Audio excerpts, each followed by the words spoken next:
নমস্কার, আমি জ্যোতিষশাস্ত্রী শ্রী সনাতন বলছি। আজকে আপনাদের বলবো যে মানুষ কেন প্রেম করে। মানুষ কেন প্রেম করে বলাটা ভুল। এখনকার যে যুগ, সেই যুগ অনুযায়ী মানুষ, বেশিরভাগ মানুষ বলতে টিনেজার বা যারা আপনার যৌবন পার হয়েছে বা যৌবন আরম্ভ হয়েছে বা যৌবন মধ্যে চলছে, যাদের বেশিরভাগ ক্ষেত্রেই দেখা যায় যে তারা প্রেমে আগ্রহী। কেন? আগেকার লোকেরা কি প্রেম করতো না? হ্যাঁ, আগেকার লোকেরাও প্রেম করতো না। তার আজ থেকে আমি ধরুন 50 বছর আগের কথা বলছি, তখনও মানুষ প্রেম করতো। এরকম ছকও আমার কাছে আছে, যে আমার কাছে এসেছে, যে একদিন এসেছে এক জায়গা থেকে, আমি ব্যক্তির নামও বলবো না, উনি একজন বড় পয়সাওয়ালা ব্যক্তি, কিন্তু উনি হয়তো একটা কোনো সমস্যার জন্যে আমাকে ফোন করেছে যে আপনার ইউটিউব চ্যানেল থেকে আপনার নাম্বারটা পেলাম, তাই আমি আপনার কাছে জানতে চাই, যে কোনো একটা জিনিস জানতে চেয়েছে আমার কাছে। তা আমি তো ওনাকে বললাম যে আপনি আপনার রাশিচক্র, যে ডেট অফ বার্থ, টাইম এবং প্লেস দিয়ে আমার হোয়াটসঅ্যাপে পাঠিয়ে দিন, আমি আপনাকে বলে দেবো যে আপনার সেই জিনিসগুলো হবে কি হবে না, বা যেই সমস্যায় আপনি ভুগছেন সেগুলো আপনি পাবেন কিনা, বা এর থেকে আপনি মুক্তি পাবেন কিনা। সেই লোকের আমি ফোন নম্বর, রাশিচক্র দেখেছি। তার বয়স এখন ধরুন 75 বছর বয়স। তাহলে 75 বছর আগেও জাতক বা জাতিকা প্রেম করে কিন্তু তারা বিবাহ করেছে। 75 বছর আগে নয়, 75 বছর এখন বয়স, ধরুন প্রেম করে বিয়ে করেছে 22 কি 25, তার মানে 50 বছর আগের কথাই বলছি আমি যখন তার ছক দেখেছি, আমি কৌতূহলবশত, আমি তো দেখতে পাচ্ছি সব প্রেম করেই ওনার বিবাহ হয়েছে, তবুও বয়স্ক লোক জিজ্ঞাসা করতে একটা দ্বিধাগ্রস্ত হচ্ছিল, তবুও কৌতূহলবশত একবার জিজ্ঞাসা করে দেখলাম, আচ্ছা আপনি কি প্রেম করে বিবাহ করেছেন? উনি তখন বললো হ্যাঁ। তাহলে বুঝতে পারছেন যে আজ থেকে 50 বছর আগেও মানুষ প্রেম করত। প্রেম জিনিসটা হচ্ছে আত্মার সঙ্গে মিল, বা আত্মার সঙ্গে যে আগেকার যে ভালোবাসা, প্রেম ভালোবাসা, মানে তখনকার দিনে প্রেম ভালোবাসা আর এখনকার দিনের প্রেম ভালোবাসা অনেকটা তফাৎ। এই কারণে বলছি, আগে মানুষ মুষ্টিমেয় মানুষ প্রেম করত, যেহেতু বললাম না, যুগ যেমন পাল্টায়, সেরকম জ্যোতিষ ধারাও সেরকমভাবে পাল্টাতে হবে, নাহলে আপনার প্রেডিকশন কিন্তু মিলবে না। কারণ জ্যোতিষশাস্ত্রে বলাই আছে স্থান, কাল, পাত্র। কাল বলতে সময়, সে যুগও বলতে পারি, যেহেতু যুগের পরিবর্তন হয়, কালেরও পরিবর্তন হয়, সবারই পরিবর্তন হয়। সেই সময় অনুযায়ী যদি আপনি প্রেডিকশন করেন, তাহলে আপনার প্রেডিকশন মিলবে। নচেত আপনি বই থেকে পড়ে যেই প্রেডিকশনটা শিখেছেন সেটা হয়তো মেলে, সর্বক্ষেত্রে কিন্তু মেলে না। এখন যেই জাতক প্রেম করে না, তার রাশিচক্রে ধরুন প্রেমের যোগ নেই, সেখানে যদি আপনি বলে ফেলেন প্রেম করো, তাহলে সেটা নাও মিলতে পারে।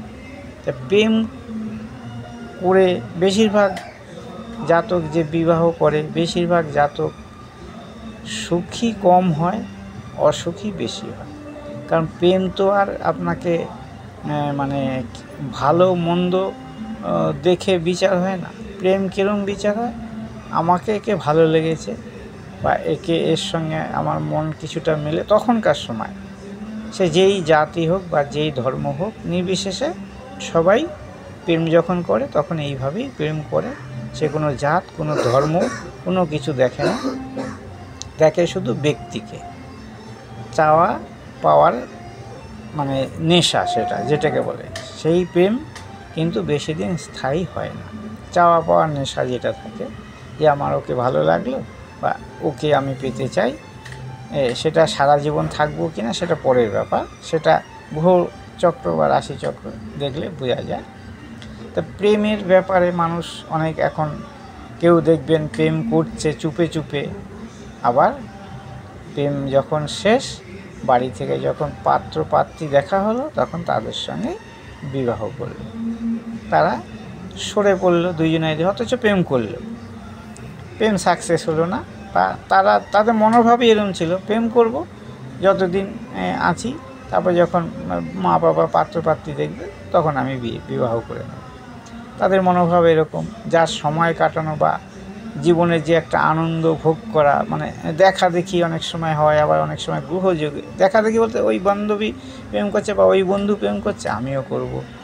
এখনকার যুগ অনুপযায়ী বলছি আমি। আগে তো এইসব ছিল না, আগেও প্রেম ছিল, কিন্তু সেই প্রেম আর এখনকার যে প্রেমের ভেতর যে পার্থক্য, সেটা অনেক পার্থক্য আছে। আগেকার প্রেম মানে একটু মানে খুব কম লোকও করতো, যারা করতো মোটামুটি তারা বিয়ে করে যেহেতু আগেকার দিনের সংসার ডিভোর্স জিনিসটা খুব কম ছিল, ত্যাগ সেই জিনিসটা সমাজের উপর প্রভাবটা কম ছিল, যার জন্যে প্রেম করে বিবাহ করলে অশান্তি হলেও মানুষ সেই প্রেমের বিবে টিকে থাকতো। কিন্তু এখন আর সেটা হচ্ছে না। বললাম না, সময় যুগ অনুযায়ী সেই জিনিসগুলো হচ্ছে না। তাহলে মানুষ কি করে প্রেম করে বা কখন প্রেম করে, কখন প্রেমিক প্রেমিকা নিজেদের ছেড়ে চলে যায়, আসুন আজকে আপনাদের দেখাবো। প্রেম করে বিবাহ করলে সুখী হয় কি হয় না সেটাও দেখাবো। ধরুন এটা লগ্ন, সপ্তমপতি হচ্ছে শুক্র আর পঞ্চমপতি হচ্ছে রবি। তাহলে কি বলছে, পঞ্চমপতি যদি সপ্তমে থাকে, পঞ্চমপতি সপ্তমে থাকলো না, লগ্নে থাকলো, লগ্নে অবস্থান করলো, সপ্তমপতি পঞ্চমে অবস্থান করলো। ধরুন পঞ্চমপতি রবি লগ্নে এখানে অবস্থান করবে, আর হচ্ছে সপ্তমপতি এই যে শুক্র, সে হয়তো এই লগ্নেই অবস্থান করবে। এরকম হতে পারে, আছে তো এরকম যোগ তো হয়। তাহলে কি হবে, জাতকে প্রেম করে বিবাহ হবে।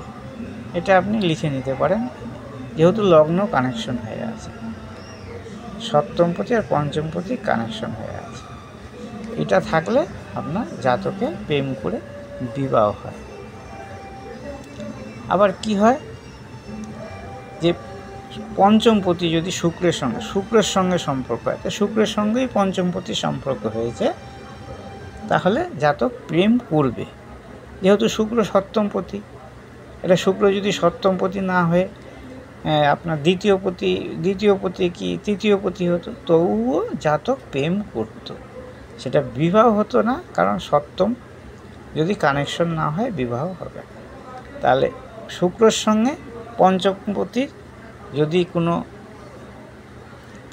সংযোগ ঘটে, তাহলে জাতক বা জাতিকা প্রেম করে। এবার আপনাদের দেখাচ্ছি, এটা একটু মুছে নিই, তাহলে বুঝতে সুবিধা হবে। তাহলে কি বলছে না, শুক্র হচ্ছে প্রেমের কারক। যে কোনো শাস্ত্রে আপনি পাবেন, সেই যখন শাস্ত্র লেখা হয় তখন থেকেই মানুষ সেই জিনিসটা জানে বা জেনেছে, বা যারা লিখেছে তারাও গবেষণা করে সেটাই লিখেছে। তাদের জ্ঞান আরও বেশি ছিল, তারা দিব্য দৃষ্টি আরও বেশি ছিল, যার জন্য তারা শুক্রকে প্রেমের কারক বা বিবাহ কারক গ্রহ হিসাবে এখানে বলেছে। এখানে বলতে জ্যোতিষ শাস্ত্রে বা বলা আছে যে শুক্র যদি পঞ্চমপতির সঙ্গে কানেকশন করে রবির সঙ্গে, সেটা সপ্তমপতি না হয়ে শুক্র ষষ্ঠপতিও হতে পারে, নবমপতিও হতে পারে, যে কোনো পতি হতে পারে। আমি জাস্ট এটা বোঝানোর জন্য আপনাদের এই জিনিসটা দেখাচ্ছি। তাহলে জাতক বা জাতিকা প্রেম করবে। তাহলে আবার কি বলছে, এই পঞ্চমপতি যদি অষ্টমে থাকে, ধরুন এই যে অষ্টম, পঞ্চমপতি রবি অষ্টমে রইল, পঞ্চমপতি রবি যদি অষ্টমে থাকে, তাহলে আপনার এই যে প্রেমে একটা বাধা আসবে। পঞ্চমপতি অষ্টমে, তার সঙ্গে কি যুক্ত হতে হবে, শুক্র যুক্ত হতে হবে, কারণ শুক্র না থাকলে তো প্রেম হবে না। সেটা আমি পরে বলছি আপনাদের, আগে এই জিনিসটা দেখাচ্ছি। পঞ্চমপতি যদি অষ্টমে অবস্থান করে, তাহলে প্রেমে কিন্তু বাধা আসবে। এর সঙ্গে যদি শনি বা মঙ্গলযুক্ত হয়, তাহলে কিন্তু আপনাদের প্রেম হবে অবৈধ। অবৈধ প্রেম আমরা বলি না, অবৈধ প্রেম, প্রেম কিন্তু অবৈধ হবে। এবার পঞ্চমপতি যদি দ্বাদশে থাকে, ধরুন এই পঞ্চমপতি যদি দ্বাদশে থাকে, দ্বাদশ বলতে বৃহস্পতির ঘরে রবি, তাহলে কি হবে না, প্রেম করার পর জাতক বা জাতিকা দুজনাই কিন্তু সরে পড়বে। দুজনা যে করুক, ধরুন ছেলে কোনো মেয়ের সঙ্গে প্রেম করছে, ছেলে রাশিচক্রে পঞ্চমপতি দ্বাদশে আছে, তা সেই ছেলেটা কিন্তু মেয়েটার সঙ্গে প্রেম করবে কিন্তু বিবাহ করবে না, মানে ছেড়ে চলে যাবে যদি পঞ্চমপতি দ্বাদশে থাকে। এই দেখুন দ্বাদশ, এই পঞ্চমপতি রবি যদি দ্বাদশে থাকে তাহলে সে কিন্তু ছেড়ে চলে যাবে। এটা একদম লিখে রাখুন, এটা হবেই হবে, হয় এই ঘটনাগুলো। এবার যদি পঞ্চমপতির সঙ্গে যদি, ধরুন পঞ্চমপতি রইল এইখানে রয়েছে, আমি দেখাচ্ছি, পঞ্চমপতি ধরুন এই ষষ্ঠে রইল, এই যে রবি যদি পঞ্চমপতি হিসাবে ষষ্ঠে থাকে, তাহলে মানে কি বলছে আর কি, প্রেমে কিন্তু শত্রুতা এসে, প্রেম করবে কিন্তু পরবর্তীকালে শত্রুতা এসে যাবে প্রেমের ভেতর, যার ফলে কি হবে না, প্রেম ছাড়াছাড়ি হয়ে যাবে, বিবাহ কোনোদিনই হবে না। এবার পঞ্চমপতি, এই পঞ্চমপতি ধরুন এই পঞ্চমপতি রবি যদি ষষ্ঠে থাকে, ষষ্ঠপতি দ্বাদশে থাকে, বুধ ষষ্ঠপতি দ্বাদশে থাকে, এবং দ্বাদশপতি যদি অষ্টমে থাকে, এখানে থাকে, দ্বাদশপতি অষ্টমে, পঞ্চমপতি ষষ্ঠে, ষষ্ঠপতি দ্বাদশে, তাহলে কি কানেকশন হলো, পঞ্চমের সঙ্গে ষষ্ঠের কানেকশন হলো, ষষ্ঠপতি দ্বাদশে, দ্বাদশের কানেকশন হলো, এবং দ্বাদশপতি অষ্টমে, মানে অষ্টমের কানেকশন হলো। তাহলে কি হবে, দুইজনা প্রেম করবে, দুইজনা দুজনের সঙ্গে প্রেম করবে, কিন্তু দুইজনাই কিন্তু দুইজনার থেকে সরে পড়বে, মানে যখন সময় হয়ে যাবে তখন কিন্তু দুইজনা দুইজনাকে ছেড়ে যাবে, এই কারো কোনো আক্ষেপ থাকবে না, ও চাইছে ছেড়ে চলে যেতে, ও চাইছে ছেড়ে চলে যেতে। এই জিনিসগুলো কিন্তু জীবনে প্রেম করার ফলে এই জিনিসগুলো ঘটে। আবার প্রেমের কারক গ্রহ শুক্র, শুক্র তো যোগ থাকতেই হবে, আমি জাস্ট বোঝানোর স্বার্থে বা এই ছকটা দেখানোর স্বার্থে যে এই ঘটনাগুলো যদি ঘটে, তাহলে আপনার প্রেমিকা দুজনাই দুজনের থেকে সরে পড়বে, কেউ কারো সঙ্গে আর সম্পর্ক রাখবে। আবার ধরুন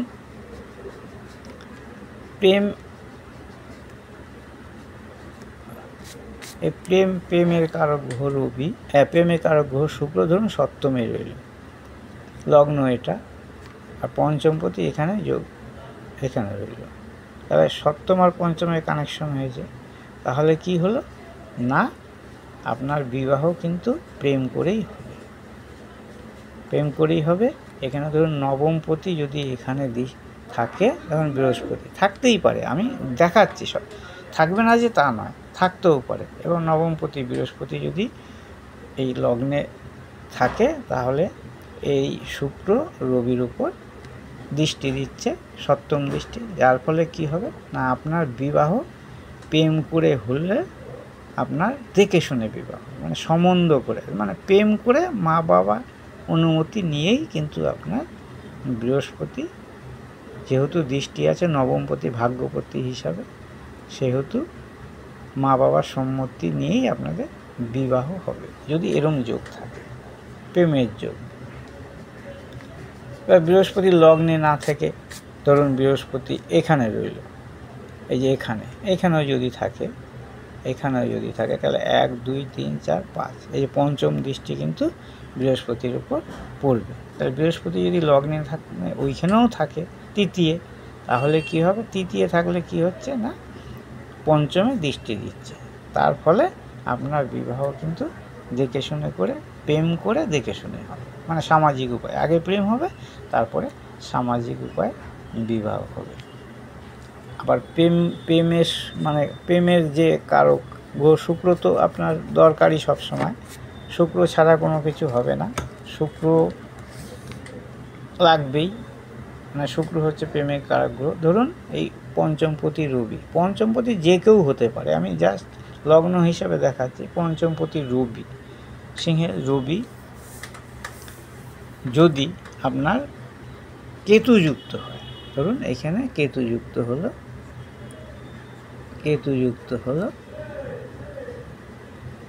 রবি কেতুযুক্ত, তাহলে কি হবে?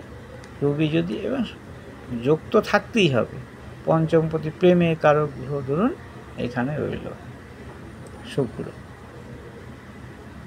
শুক্র আবার সপ্তমপতি, দেখুন সপ্তমপতি শুক্র এখানে রইল, প্রেমের কারক গ্রহ শুক্র একাদশে রইল, এবং পঞ্চমপতি কেতুযুক্ত হলো। তাহলে দুইজনের সঙ্গে দৃষ্টিগত মানে দৃষ্টি রয়েছে দুইজনের উপর। এই ফলে কি হচ্ছে না, জাতক প্রেম করবে, চুপে চুপে প্রেম করবে। মানে চুপে চুপে বলতে প্রেম করবে কিন্তু কেউ জানতে পারবে না। তাদের বিবাহ হবে চুপে চুপে প্রেম করে, কিন্তু পরবর্তীকালে তাদের বিবাহ হবে। কেন না, যেহেতু সপ্তমপতির সঙ্গে পঞ্চমপতি কানেকশন হয়েছে, এবং পঞ্চম সপ্তম কানেকশন হলে প্রেম করে বিবাহ হয়। কেতু থাকার জন্য, যুক্ত হওয়ার জন্য প্রেমটা চুপে চুপে হবে, মানে অজ্ঞাত, মানে কেউ জানতে পারবে না, কেউ বুঝতে পারবে না যে আমরা প্রেম করছি, বা ওদের প্রেমের ব্যাপারে কেউ বুঝবে না, বা মাথা ঘামাবে না, বা জানবেও না, কিন্তু প্রেম করেই তাদের বিবাহ হবে। তাই এই প্রেমের বিবাহ এরমভাবেই হয়, এবং আরও যোগ আছে, সেই সব যোগ দেখাতে গেলে অনেক সময় লেগে যাবে। হ্যাঁ, এবার প্রেমের সঙ্গে যদি ধরুন রাহু যোগ হয়ে যায়, রাহু যোগ হলে, রাহু ধরুন এই আপনার এই শক্তিশালী, মানে রাহু হচ্ছে আগ্রাসী কারক গ্রহ, আগ্রাসী। সেই ক্ষেত্রে কি হয়, রাহু যদি যুক্ত হয়ে যায়, তাহলে অনেক ক্ষেত্রে দেখা যায় মানে অবৈধভাবে বলতে জোর জবস্তিভাবে, দেখবেন অনেক জোর জবস্তিভাবে যার সঙ্গে যে প্রেম করে সেটা জোর জবস্তি হয় না, মানে কি হয় না, তাকে নিয়ে গিয়ে মানে মন্দিরে কিংবা কেউ কোথাও অন্য জায়গায় নিয়ে বিবাহ করল, এরকম হয়, বর্তমানে হচ্ছে। মানে হঠাৎ যদি এরকম হয়, হচ্ছে তো, দেখাও যাচ্ছে, সবাই জানে, সবাই দেখতে পাচ্ছে, আবার কেউ পালিয়ে চলে যাচ্ছে, সবই এই প্রেমে করে হয়তো মন মানে না, বিবাহের সময় মা বাবা মানবে কি মানবে না, মানলেও কি মানলো না, সেটা তারা তখন আর দেখে না। হয়তো তারা বুঝতে পারে যে তাদের যে চাহিদা, তাদের যে ব্যাপার, যে মানে মানসিক হোক শারীরিক হোক, বিভিন্ন রকম চাহিদা থাকে মানুষের, সেই চাহিদা যখন সম্পূর্ণ রূপে কাছে চলে আসে পাওয়ার জন্য, তখন এই ঘটনাগুলো ঘটে, এবং পরবর্তীকালে দেখা যায় তাদের আবার ছাড়াছাড়ি হয়ে গেছে, ডিভোর্সও হয়ে গেছে, অনেক ক্ষেত্রে এখন দেখা যায় এরকম। তাহলে প্রেম মানুষ করে যে সবসময় শান্তি পাবে তাও না, যখন প্রেম করে তখন শান্তি পায়, যখন সংসার করে তখন শান্তি পায় না, অশান্তি হয়। কিন্তু গ্রহযোগ যদি ভালো থাকে, নবমপতির সঙ্গে বা বৃহস্পতির সঙ্গে যদি কানেকশন হয়, কিংবা শুক্রর সঙ্গে যদি কানেকশন হয়, তাহলে প্রেমের বিবাহ শুভ হয়। এবং শুভ কারক গ্রহ শুক্র, শুভ কারক গ্রহ বৃহস্পতি, এবং শুভ কারক গ্রহ চন্দ্র বলতে অমাবস্যার চন্দ্র নয়, চন্দ্র হচ্ছে আপনার পূর্ণিমার চন্দ্র। এই চন্দ্র যদি সংযোগ ঘটে, তাহলে তাদের প্রেম করে বিবাহের পরও জাতক বা জাতিকার জীবন কিন্তু শুভ হয়। আজ এই পর্যন্তই। আমার এই ভিডিওটা যদি ভালো লাগে, অবশ্যই লাইক করবেন, কমেন্ট করবেন, শেয়ার করবেন, যেতে যেতে একটা সাবস্ক্রাইব করে দিয়ে যাবেন।